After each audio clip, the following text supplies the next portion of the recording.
The Sheldon's mission is to collect and interpret and display American art. And these new acquisitions are all 20th century African American. And we're calling this concentration an African American Masters Collection.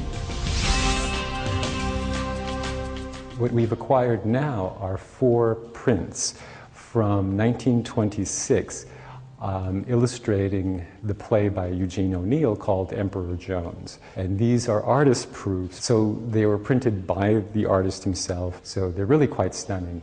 He is a graduate of our university. In fact, he is the first African American to graduate from the art program here in 1922.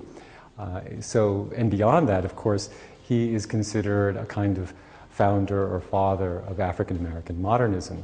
He became a star in the Harlem Renaissance. But if you put these two things together, an historically important American artist who graduated from our campus, this is a cause for celebration. He is an artist we want to collect. He is an artist we should be making much of on this campus in the way that we make much of Willa Cather.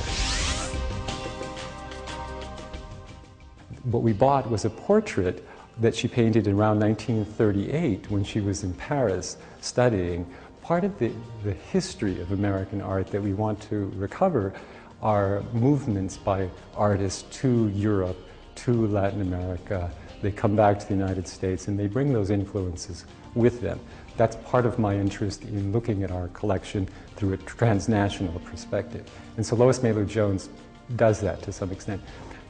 And I've seen Lois Mailou Jones's work quite a bit when I was a curator at the Studio Museum in Harlem, and I actually met her before she passed away in 1998. And I have to say, this is the most beautiful painting of hers I have ever seen.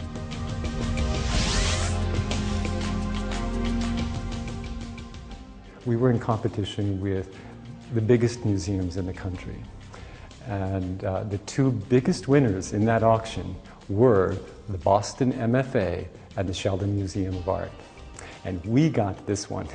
And it really speaks to the time in the 1940s when African American civil rights initiatives began, when there were cases that tested the legalities of Jim Crow segregation.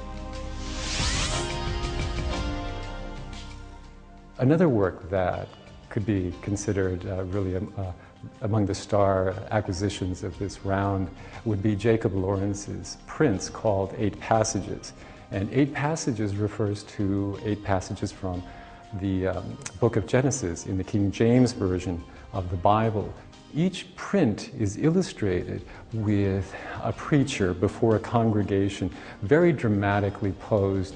And you see the activity of this creation taking place just outside the windows of the congregation.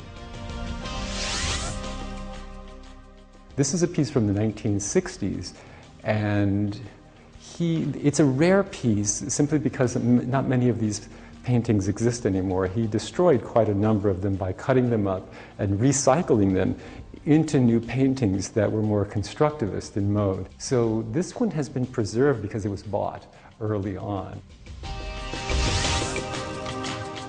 Elizabeth Catlett is really the only living artist among the artists we collected this time.